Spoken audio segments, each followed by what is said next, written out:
This podcast is brought to you by the Association for Coaching, the world's leading international professional body, which is advancing coaching in business and society worldwide. I'm your host, Claudia Day, and in this new series, I'm delighted to introduce you to expert coaches and thought leaders who share their passion for generating self-awareness through insight tools. Our aim is to inspire and explore with you some of the most impactful tools available to us coaches and leaders. Hi, Mark. Lovely to have you here today with us sharing about insights and a bit of how this tool can help us raise our awareness. Can you please introduce yourself to the audience and tell them a bit of your journey with insights and how you arrived to working on personality and helping people raise their self-awareness? Yeah, absolutely. Claudia, thanks so much for the invite. It's an absolute pleasure to be here. So my name is Mark Leisegang, and I'm currently the practice lead of education at Insights Learning and Development. I've been with Insights for probably around 16 years. I always remember pretty well because I first joined Insights or signed the contract for Insights on my son's first birthday, and he'll be 16 next year, so it must be about 15 years. My background is quite interesting, Claudia, in the fact that my qualification at university is a BCom corporate finance. And so I did corporate finance, worked in corporate banking for a period of time, and then decided instead of working in corporate banking and approving people's credit facilities, I wanted to go and actually run a business. And so worked for several businesses as their chief financial officer and ended up working for a learning and development company called Connemara. And Connemara had a real interest in finding a psychometric tool or an instrument to measure people's preferences. So we looked at Insights Discovery as that partner, and I did the due diligence. So the real financial aspect of the due diligence. As a financial guy, I was probably one of the biggest skeptics around these sorts of tools, and I probably would have costed them more than I would have looked at the value of them. But did a great due diligence project. And when we decided to enter in a partnership with Insights, they basically said to me, do I want to run the business or do I want to carry on being a CFO? So, those defining moments in life, I decided to take a chance and got into this. For my sins, I had facilitated financial training, but I'd certainly never done training around team effectiveness and team dynamics and personality. And so 15 years ago, my journey began, and I'm fortunate to have worked across the continent of Africa, delivering team dynamics and team effectiveness sessions. I then, about 8 years ago, moved to Singapore from South Africa and worked there for 6 years. I worked in places like Malaysia, Vietnam, Thailand, Japan, China, Australia, India a couple of times. So really got to travel the APAC region quite significantly with Insights Discovery. And then 3 years ago, myself and my family moved across to the metropolis of Dundee, where I'm now based, and ran our practitioner and product community for a period of time before moving into this role. So very fortunate in the fact that I've delivered Insights Discovery, I think, on all the continents in the world except Antarctica. So very fortunate that way, and have loved the journey. Yeah, it's quite a journey, Mark. So lovely to hear about it today. Can you tell us a bit in this journey how you have found self-awareness to be important for individuals to learn about this for their development, both personal and professional? Yeah, Claudia, as I was saying in my introduction, probably in my banking days and in my finance days, I probably would have never even thought about this. I probably would have thought about the world as sort of quite cut and dry. I probably would have done what most people do and connected with people or communicated with people the way I want to be communicated with. As you're developing your leadership skills and your management skills and your team skills, I probably would have had that blind spot where I would have probably dealt with people the way I want to be dealt with. So certainly for me, a personal journey has been the fact that I've become more self-aware and have seen the impact on my life of being more self-aware, both from a professional and personal perspective, as you were saying. Personally, my wife is my opposite type, and we all know that often in the workplace and even in social engagements, often your opposite type could be your most uncomfortable type, but yet opposites attract, because when we appreciate and honor and love the strengths that our opposite type bring, we have harmony in that and we have peace in that. But strangely, in my work experience and in my professional experience, I've often seen how in the workplace people struggle with their opposite type most. I've been in workshops where people have been working in teams together for 17 years and suddenly they do an Insights Discovery workshop and they go, oh my goodness, if only I had realized how this person wanted to be dealt with, wanted to be treated, wanted to be engaged with. And that's changed their life. It's changed their relationship. So I think fundamentally, when you look at self-awareness, one of the key things you want is, I talk about being self-aware allows you to improve your decision-making. It certainly allows you to understand how you gather information, how you filter through information. EQ is massive. It's amazing how often we think about IQ and how many education systems around the world think about IQ, but they don't necessarily think about EQ. Now that's changing brilliantly. There's loads of schools we work with currently where EQ is becoming quite an important dynamic. I think also with the onbreak of AI, I think relationship skills and people skills are going to become more and more relevant. So let the computers and the technology do the grinding of numbers and the grinding of data, and that allows us to improve our relationship skills. And when you understand self, I think the key thing is you start to often think around how much time I'm spending recognizing type in others. And by recognizing type in others, how am I then adapting and connecting with them? Now, that can be in team dynamics, that can be in leadership development, that can be in change management. Often we think when we roll out change programs that everyone will move through the change in the same way. When we engage with people or we motivate people or we inspire people, we often think that everyone will be motivated and inspired in the same way. When we lead, for example, our preferences definitely are overarching in terms of what leadership style we have. Some leaders are very results orientated. Some leaders are very relationship orientated. Other leaders are very intuitive in the way they see the future, while other people are very tried and tested and sensing. So when you see that play, and Claudia, as I've told you, my career has been sort of varied in places I've worked and places I've been fortunate to work. And what's really interesting about it is that no matter whether you go to rural Kenya, downtown Lagos, Banking Street in Tokyo, awareness is such a foundation to how teams communicate with each other, engage with each other, work with each other. And my experience has shown me that when you drill down to lack of awareness or lack of awareness of others, often that's the real nutshell or the nuggets of what you're looking to solve for. Wow, Mark, you there gave us so much to cover and follow through. So I think we will unpick some of that going forward. So you mentioned, of course, opposite type and everybody having a type and understanding other people's type and how to go about it. You also mentioned, of course, emotional intelligence, EQ, and we can try and understand better how this tool helps you with emotional intelligence and different cultures, which is a whole different, is this applied around the world? And is this something that is common, even though there are differences among culture? So a lot here to cover, but I guess we could start perhaps with you explaining a bit more about the tool so that people can understand a bit of its background and then delve into how then this tool can help with some of this that you've mentioned now. Yeah, absolutely, Claudia. I think the key thing to start with is what do we measure and what are we looking to measure? Now, I'm a big believer and I'm a very abundant thinker in terms of where I think the world should be. And one of the critical things is just awareness. Now, there's many types of tools out there. There's many types of methodologies out there. There's many types of methodologies or experiences out there. So you've got Big Five, you've got Jungian typology, you've got the sort of Enneagram base in terms of what they do. But the critical thing for me is whatever tool you choose to apply or whatever methodology you choose to apply, the fundamental is just really about awareness and giving yourself the best understanding of who you are. And if I break it down a little bit, Claudia, to what I shared before you went into this question, was there's sort of three foundations for me. The first thing is it's critical that we understand self. Now, insights discovery is very much based on Jungian psychology and very much based on Yolanda Jacobi's interpretation of Jungian psychology, which our founders, Andy Lothian Sr. and Andy Lothian Jr., established this tool 30 years ago.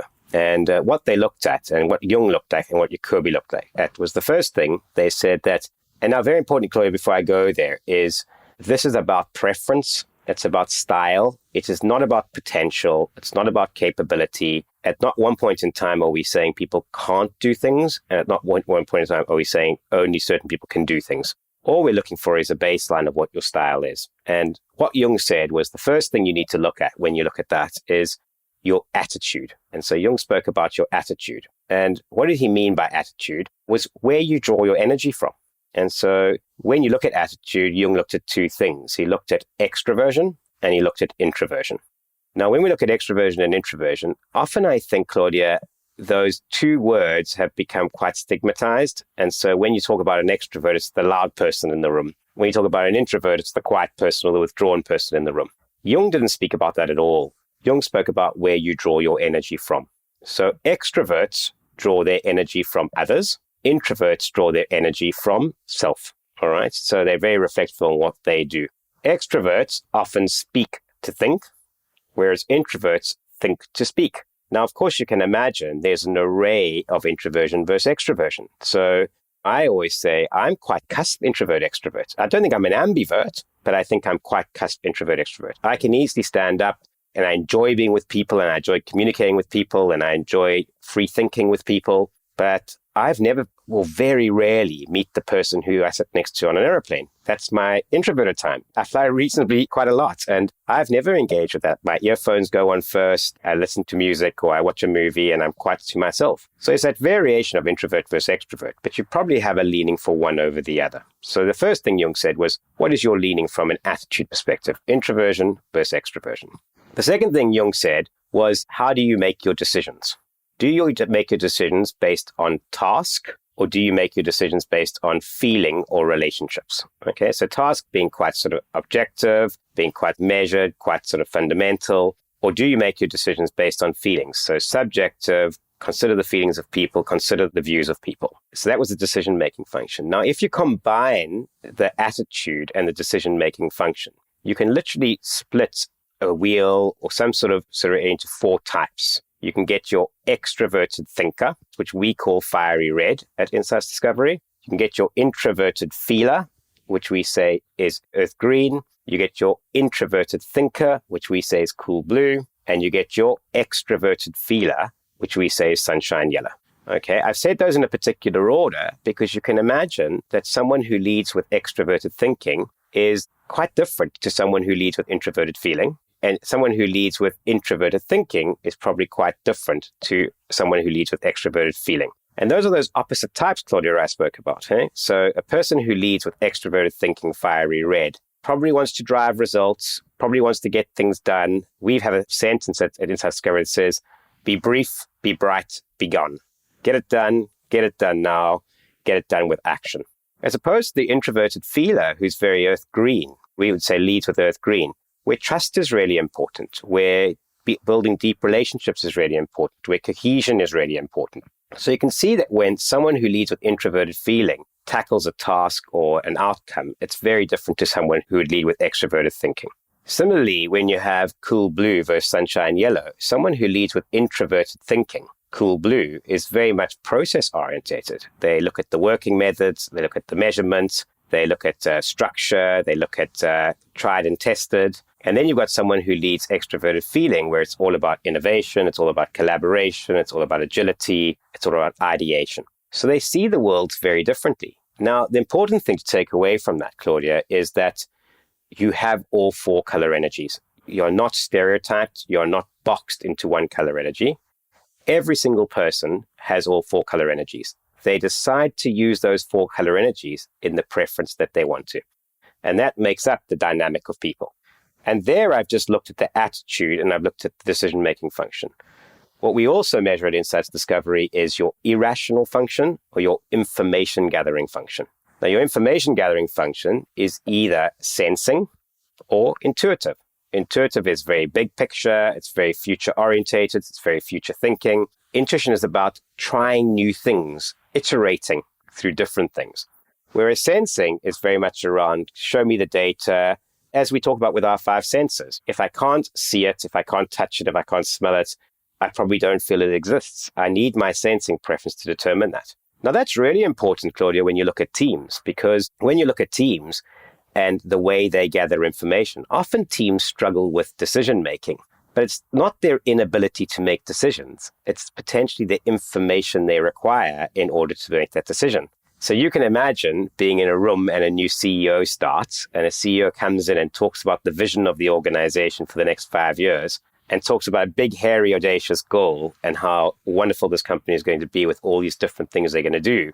But if you're very sensing, you probably don't get that vision as much because you don't see the recipe of getting from now to there. Similarly, if the CEO walks in and the CEO is very sensing and gives you an Excel spreadsheet or a journey map on how you're going to get there, but never speaks to the end point, potentially what happens is all the intuitive people sit in the room and then go, this is hardly exciting. This is boring. I'm not engaged. I'm not inspired. I'm not motivated.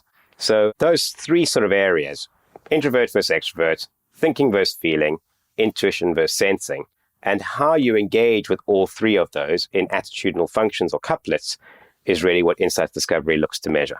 So for the audience, there is in the notes a visual for this so that you can go and look at it, because it's a lot of information, of course, to capture on one go. Absolutely. While you were talking there, of course, from a theory side, if you think about when I'm communicating, I need to think about, is this person more interested in the feeling side, or is this person more interested in the step-by-step approach or what they're looking for?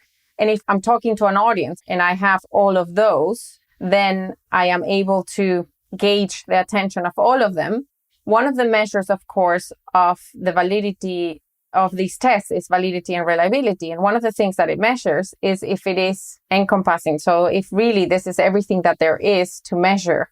So I don't know if you can introduce to us a little bit about reliability and validity of insights. And also, is this all that we need to think about when we are communicating to an audience and the different preferences? I'm so happy you've raised that, Claudia, because validity and reliability is obviously critically important. If insights has a purpose of creating a world where people truly understand themselves and others and make a positive difference in everything they do, that's critical that we get validity and reliability right. And so one of the key things for us is, what do you need to look at for a validity and reliability piece? And people have different approaches to validity and reliability. The one thing that people would notice is that people choose to accredit themselves with organizations. So, for example, British Psychological Society or Veritas can actually accredit a tool or against guidelines of reliability and validity.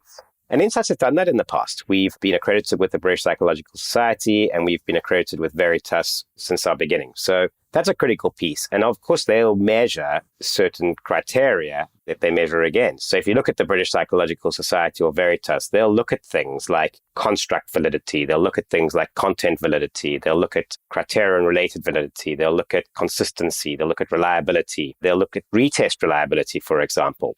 So that's really, really critically important, that when you look at tools is, have they been through a process of reliability and validity? At Insights, actually, Claudia, we've chosen recently not to accredit with the BPS and Veritas. And there's a very simple reason for us, is that we believe in a concept of continuous internal validation. So what do we mean by that?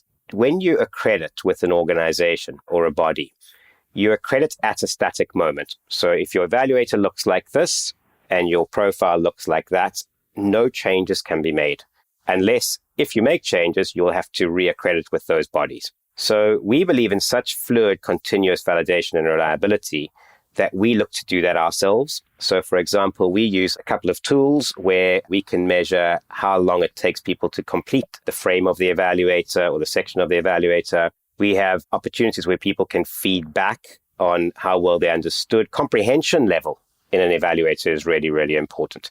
So how well did they comprehend it? And what we can do at that point in time is we can make fluid changes, and we can make sure that we're making the changes at the right point in time.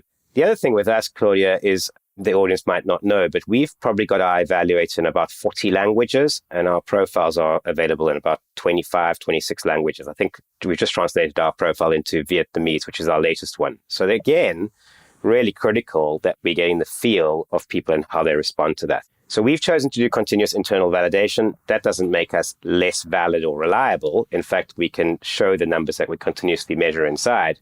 It's just that because we want that fluidity, we haven't chosen to accredit it with the body. So that's perfect in terms of how you wish to proceed. And you've mentioned that in the past you have had the validity and reliability, and we can add that to the notes. So for the audience, just for simplicity, the things that are measured is, does it actually measure what it's supposed to measure? And does it cover all the relevant aspects of, in this case, preference? And I guess my question there was, as a theory side, it's very nice to get, these are all the preferences that people have. And so is there anything else that the coaches should be aware of, that it's not just, or the leaders, that it's not just those four, there's other things to take into account about preference, or are those all-encompassing preferences? I think the key thing is you can almost split validity and reliability into two components. You've probably got the user experience component. We do a thing in our workshops called face validity, where what we do is we allow people to read their profile and to mark sentences that they don't believe are them. And then what we also do in that case, Claudia, is there's a good feedback mechanism on that. Often you can read a statement and you can say that statement doesn't say who I am. But then when you check it with your trusted peer group or your circle of trust, often people could come back and say, but Claudia, that's exactly who you are. And we call that a blind spot. All right. So something you do that you might not realize you do. We've got about 50 sentences in our overview. And what we basically say to people is to read the overview, mark the sentences you believe aren't you, and then to cross-check that with your circle of trust. And then you'll get a validity measure off the back of that from a face validity perspective. Face validity is really, really important because you want people to be engaged in your coaching, in your workshops, because they resonate with the profile. And obviously the second thing, which is the constructs I spoke about there, is things like scientific validation or psychometric validation. Then those are the scores. You want scores to be within certain marks, within certain variances, and that we also measure to make sure that we're measuring the constructs right, that a particular evaluator that's looking to measure a specific item is measuring that item. And we do those checks regularly as we move through it. So it's in our interest to give people the best experience. And as I said, it doesn't matter what you choose. You want the most accurate reflection of yourself in terms of what you do, because that's the starting point. And Claudia, you touched on a really important thing, which I thought about as you were asking that question, is it's really important that you understand who you are before you can start to recognize type in others. And so I talk about the sort of extremities of introversion versus extroversion, or extremities of task versus relationship.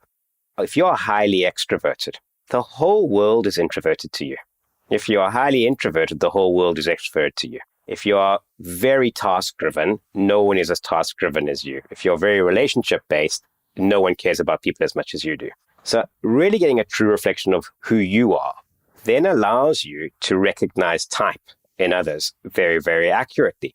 I was probably a little bit skeptical or scared of this, Claudia, when I first got introduced to Insights Discovery around how would I recognize type. If I can't recognize type properly, I can't adapt and connect or engage with people the way I want to. But if you just take the time, I think often we don't take the time to sort of say to ourselves, what could this person's preferences be?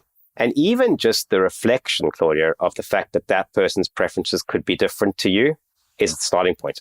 So just the acknowledgement that I might need to engage with this person differently to how I want to be engaged with is the starting point.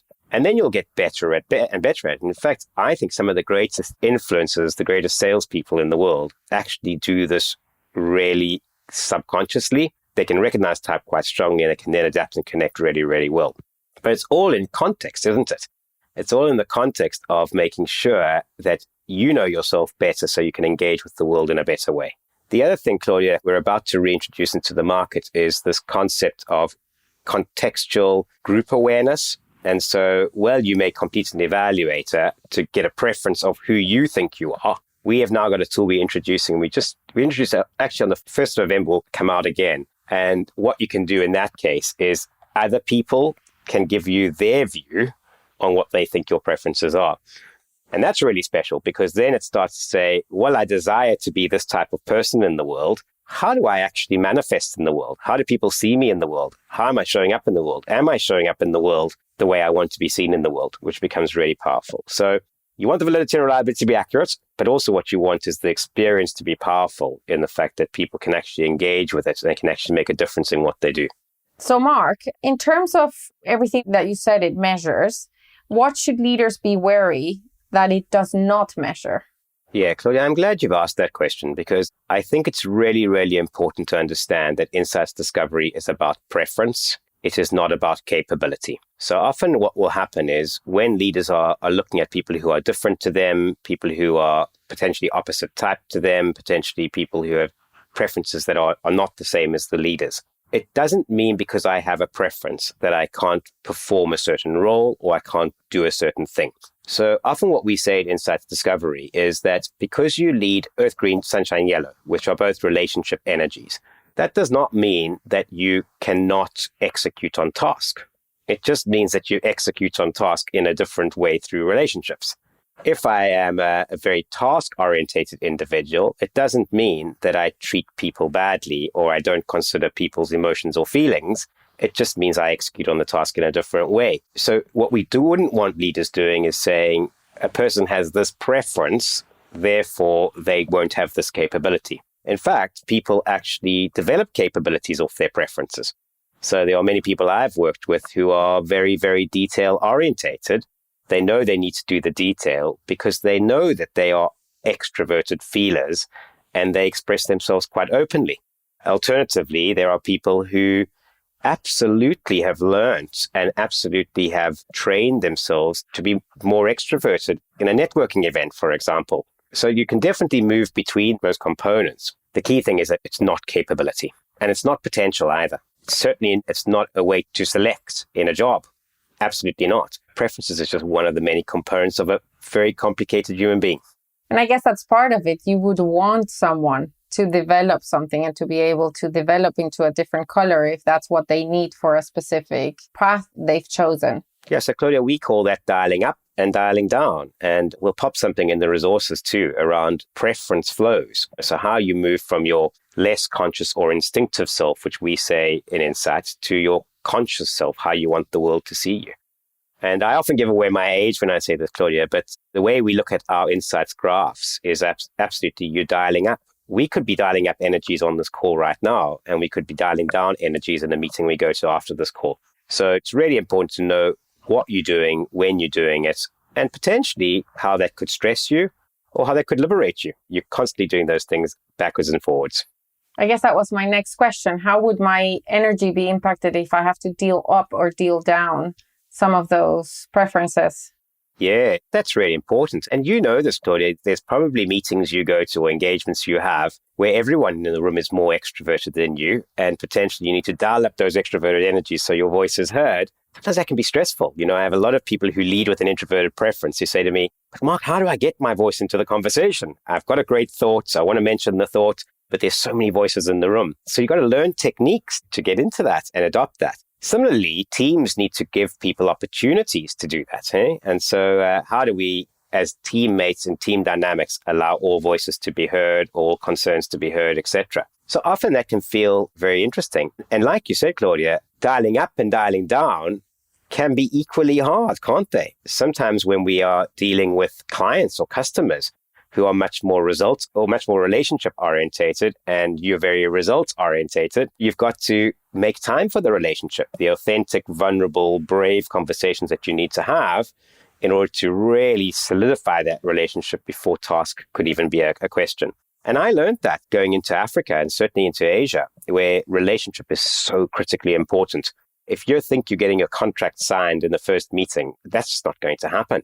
You've got to build those relationships. So knowing where you come from really helps you to understand what you're going to be doing differently, what you're going to be dialing up, what you might need to dial down. Knowing where you come from and who a potential opposite type could be really allows you to do that too.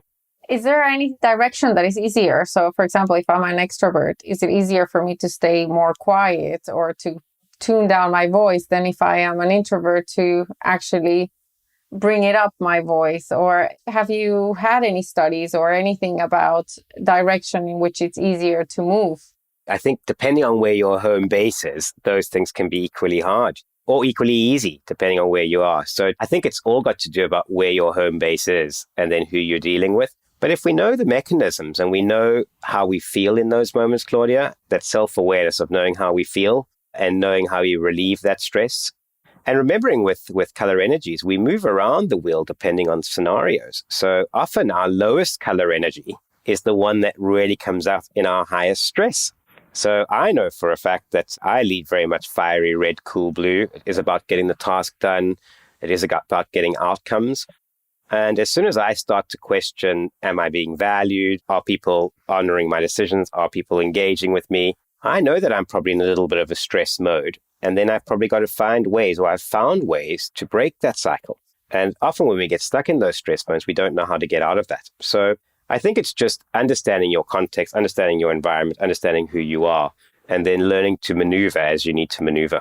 Yeah, I think when you were talking there, one of my biggest challenges as a coach has been to, in some way, not be so attached to outcome, because my outcome may be, or my definition of progress may be completely different to the coachees. And so that's in supervision, one of the things I've worked on. And so I would have said, oh yeah, I'm also blue. But now, of course, I know I'm not a leading blue. Yeah. That's the one I struggle the most, I would say, with my coaching practice. So that's an interesting one. Claudia, I mean, you'll know also from coaching and leadership roles is that you have people who have a preference for telling and people who have a preference for asking. And often that's a key thing, isn't it? I know I've got to stop myself many times from telling and almost trying to distill down to what the real root cause is.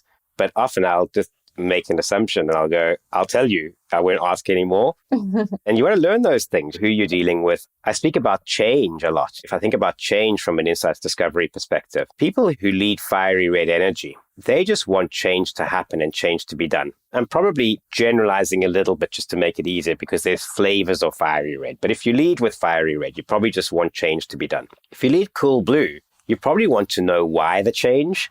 Why are we doing the change? What do the stats say? What's the reason for it? What's the process of it? What's the structure behind the change? Whereas if I lead with sunshine yellow, I'm probably going, I hope the change sort of unlocks innovation. I hope the change creates ideation. I hope the change is fun. I hope the change can make us more passionate. I hope the change can make us more motivated. I hope the change can break down some barriers for communication. And people who lead earth green energy, if I go through a change process and no one's ever discussed the change with me or no one's ever asked my opinion on the change, I want to be involved in the change. I want to contribute to the change. I want to know how I can make the change better for everyone else. So just those 4 types, and you can imagine the interchange of those color energies. It's really, really key that you know who you're working with and who you're dealing with.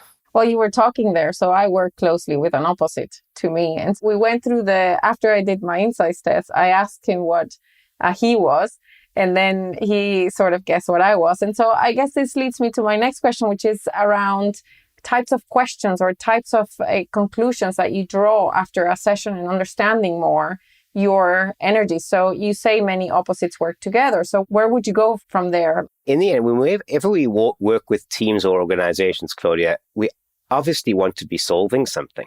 And so we would never lead with the psychometric tool, would never lead with insights discovery. A customer would come to us or an individual would come to us and say, I'm looking to achieve these types of things. And often at the root of that is people understanding themselves. So when we look at how we run our workshops and how we run our engagements, one of the fundamentals we want as a first up is for people to understand who they are, understand self, give some real reflection on who they are. And some people intrinsically know who they are. Some people maybe not. It's a bigger journey for them. It's a later start for them. So once I know who I am, it's probably really important contextually to know where others are. Now, people might be an opposite type, and I've been working with that opposite type for a long period of time, and I just don't understand why we're not linking up. I had an example many years ago where I worked with a customer, and this lady I worked with really struggled with her opposite type. And what annoyed her even more was when they used to go to work functions and their partners used to come, her partner got on really well with this person who was her opposite type. And that's just like type attracting. And when they worked it all out, it actually was because they were like type, but they were both opposite type of this person. And this person had to realize strategies on how they engage with this opposite type as she would engage with her husband or partner. And so really those were great learnings because she could apply that and go, maybe I need to handle this relationship in a slightly different way. So there's obviously the component, Claudia, around team dynamics. So what dynamics sit in the room, what voices are heard, what voices are not heard.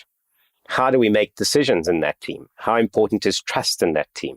That probably brings me a little bit, Claudia, to Insights has a really, really good organizational effectiveness or team effectiveness model, where we say that the 4 components of an effective team are if team has climate. So if your climate is good and you've got good trust and you've got good cohesion, that's got to be your starting base, is you've got to have good climate in your organization or team. Once you've got that good climate, and I would say it's very much an earth-green dynamic, you then have to look at what your focus is. Like, what's your results orientation? What is the common purpose that you're looking for? What's driving that team as a collective to achieve? All right, so I've got climate. Climate engages my focus. Once I've got good focus, I've probably got to think about the processes that relate to me achieving those results. So what working methods do I need? What measurements do I need? What structures do I need in terms of making things work? And once I've got good process, I can then lean into how I enable flow. So how do I create collaboration? How do I create agility? How do I create innovation? How do I create ideation? Now, what's really interesting, Claudia, in the work I've done is that I think people's preferences or overarching preferences are very lent into what people would see as an effective team. So if I've got lots of task energy, often what happens is I'm really concerned about the focus. And what's one of the first things that goes when you're all about the results, is potentially the climate goes. So trust breaks down potentially, cohesion breaks down potentially. So we've got to get that balance right. Similarly, if I am really concerned about my people and building trust and making collaborative decisions, making consensus decisions, often the speed at which I move can slow down and potentially my results can be impacted. Very similarly, if I'm a very process-orientated firm and everything is about process, everything is about tried and tested, innovation could potentially be starved in that space because of the fact that I always want tried and tested research. And so people having free ideas, free iteration, ideation could be curtailed in that world. But if I switch and I only worry about flow and I don't worry about process, before I know it, I've got 1,000 things I need to do that are unprioritized, have no ROI attached to them, and we get that balance wrong. So what we ultimately want to be doing is saying, how do preferences, individual preferences, team preferences, impact the team dynamic? And when we can establish that, how can we really, really supercharge the team dynamic to drive real tangible outcomes, which makes that team more effective or that individual more effective? And you related basically climate with green, focus with red, process with blue, and flow with yellow. And so you can really start to get a good feel. And that's team dynamics and inter-team dynamics, which is really important. And we all know diversity is just so important. It's so important. Having diverse views in a team, having diverse opinions in a team are really critical. But when we have a really diverse team, often we have really interesting conversations, don't we? Because people's perspectives are so different. And that's the beauty.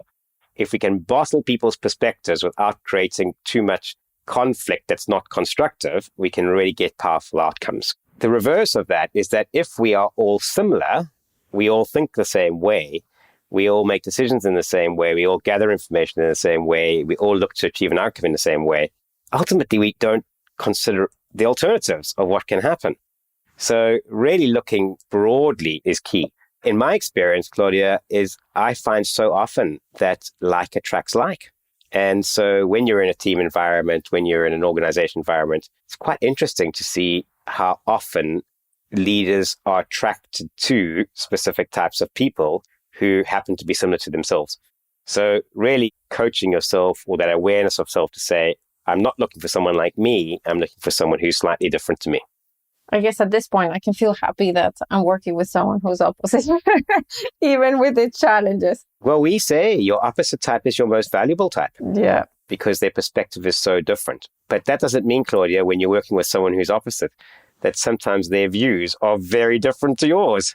So that's something I guess now we can work on where we know. But what I heard there, basically staying focused on the goal to achieve that. And then once you understand the goal, then you can work thinking how to achieve that based on everyone you have in the team and what it is, but always thinking of what you want to achieve, which is a great starting point. Yeah, almost totally what I say to remind myself of. I'm not perfect and I don't do it right all the time, but I always remind myself that every decision or comment I make has an impact on climate. It has an impact on focus. It has an impact on process. And it has an impact on flow. And if we just start thinking about that a little bit and we say to ourselves, what are we doing here? Similar to leadership. Every time I say something, if you look at the manifestations of leadership, is am I driving a result? Am I driving a relationship? Am I driving living on purpose or real centered leadership? Or am I trying to be visionary in my leadership? And people gravitate to one of those aspects. So what am I doing for these things every time I put a voice into the room? I'm very conscious of time and that we don't have much time left. And there are still some important things to cover. So I'll ask you, here you've mentioned that we are working with type and there is also trait. And so could you explain for the listeners the difference between type and trait? Yeah, absolutely. So Obviously, we look at type. And so we look at Jungian typology. That's what we look at. You've got other tools out there that look at trait. And so the one that's known really well is the big five, the sort of ocean thinking, openness, conscientiousness, extroversion, agreeableness, and neuroticism. We don't measure those things. We measure type. Now, there are very various advantages of using one or the other. I think it's all got to do with what you're looking to achieve and how you're looking to achieve it. I almost think in a way they could be quite complementary, depending on what you're looking to measure and how you're looking to measure it. So traits also and trait tools, probably people would see as quite dynamic in the fact that they sort of like measure the intensity of those five things I measured, whereas type tools could potentially be seen as putting you into a specific dynamic and saying you are fiery red, which means you are introverted thinking with intuition, for example. So you look at the intensities of the five in the big five trait, and then you look in the type at what that type means in terms of what the collective style or preference could be. But I think there's value in all. It's about what you're looking to do, how you're looking to do it. And various people have opinions on when they would use traits and when they would use type. Various people would have opinions on how valuable trait is in a team setting, how valuable type is in a team setting, and how valuable both of them are in coaching. But as I said right at the beginning, Claudia, I think the biggest thing for me is where you seek awareness and the fact that you seek awareness. Whether you choose a trait instrument or a type instrument is up to the individual and up to the organization. Both have significant value because it creates that initial awareness. So you mentioned there that you can be put into a type. And this brings us to ethical considerations. And what are the ethical considerations in terms of privacy, consent, and use of results, or any other ones that you can think of that are relevant for practitioners to keep in mind, or users? I think there's probably 5 areas I would look at when you look at ethical considerations. The first thing you probably want to look at is the whole privacy concern, is how confidential is the instrument, how much data protection is involved in it. Now, there's different laws in different parts of the world, GDPR in the UK, for example. And then I suppose the anonymity of people is really important in the privacy concern, is how anonymous is it, how are the results kept to themselves. I think the other thing for me around ethical use is consent, so that people fully understand the purpose of why they're doing what they're doing. Always a difficult one to manage, but the piece around voluntary participation, does the person want to be involved? Do they not want to be involved? And of course, if they do not want to be involved, not penalizing them for not being involved. And then obviously just the informed consent aspect of consent. The other 3, the use of results is really important. What are you using the results for? I know that there's lots of talk around, should you be using assessment tools in recruitment, for example, or in selection, and to what degree do you need to use them in it? You want to make sure that when you're using these instruments, you're not discriminating, whether it's purposely discriminating or just not purposely discriminating, but that it doesn't create a discrimination basis, I think is the key thing. So what are you using it for? Why are you using it? And what are the constraints of what you're using it for? And then, of course, you want to make sure that the people who are using your instrument have professional standards and are accredited and know what they're talking about. I think there are so many tools out there that people get access to, and the methodology is never explained on how they got from the questionnaire to the instrument. So you want to make sure that the accreditation processes are good, that you really keep people up to date with standard practice, that there's a strong accreditation piece linked to it. So you're not using the tool in isolation. And it's one of the things we talk a lot about at Discovery, is that making sure that we give people their profiles only after they've been debriefed, not before, because otherwise you can make all sorts of views on what their profile could mean for you. And then I suppose the last one there is just the feedback, is making sure that they are supporting tools, that people really understand the methodology. And that's a big piece we work on too, is that the way people use language in the world once they've been exposed to these events or these assessments, the last thing we want is people running around and saying, I lead fiery red, therefore I'm this, or I lead cool blue, therefore I'm this. So making sure that you really get that message well landed. And that's why I've probably said it a couple times on this call, is this is a preference tool. This has got nothing to do with anything else. We are not in any way looking at potential. We are not in any way looking at leadership capability. We're not in any way looking at capability to do specific roles. Preferences is just one dynamic of those things. Yeah. No, and as you said it, that it's not because I am fiery red or because that person is yellow or green or blue, then I will do it that way. More, I take it into account, but it doesn't mean I restrict or I limit or I may communicate differently to them. Yeah, I mean, it's really good in an onboarding approach. It's really great to know how you welcome people to a team in the preferences they would prefer. But certainly, I think we've got to really talk about what preferences are. They're not the be and end all of everything. Yeah, there is definitely use if I'm working on a goal and I have a certain preference to try and think of the other ones while working in that goal and which ones I need to step up where the energy and I guess my energy will be dragged if I step it up and if I decide to go with that project where it's not with my preference, but it needs to be my choice. Yeah, absolutely. That's a great point. Mark, earlier in the episode, you mentioned that emotional intelligence, that it can help with emotional intelligence. Can you briefly tell us a bit more or tell the audience how it can help with emotional intelligence? Yeah, absolutely. So if you think about emotional intelligence and the baseline of it is no one can be emotionally intelligent or even begin to think how they're going to respond to people until they know self, until they understand self, until they know who they are. And so your basis has to be understanding self before you can even think about how you connect with others. What stresses you, what drives you, what engages you is fundamental to understand how you might engage with others in an EQ component.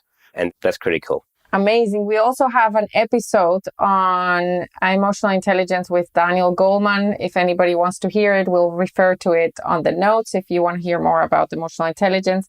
Mark, thank you so much for joining us today. Where else can the audience go to read about this? Yeah, well, obviously, we've got our website up. If you go to www.insights.com, there's a load of information on that. So please feel free to take a read and reach out to us. We love to have conversations with people who have similar interests with and similar purpose to us. It's our purpose, as I said earlier on, is for people to truly understand themselves and others and be inspired to make a positive difference in everything they do. The more people who want to do this, the better world we create. And so please reach out. Please have conversations. We love speaking with people. Where can they contact you, Mark?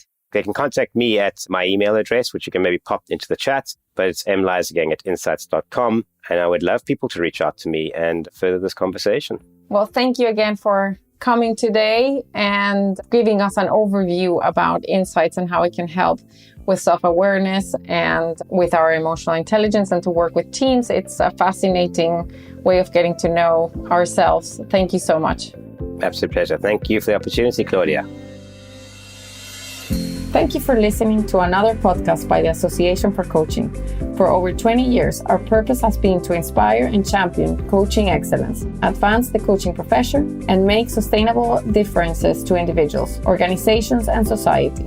To find out more about the AC and our member benefits, follow us on LinkedIn or visit our website at associationforcoaching.com. Explore our digital learning hub and enjoy our extensive library of on-demand webinars, member benefit interviews, podcasts, and a portfolio of live events featuring thought leadership tools, models, and the latest industry trends to help you develop your coaching experience.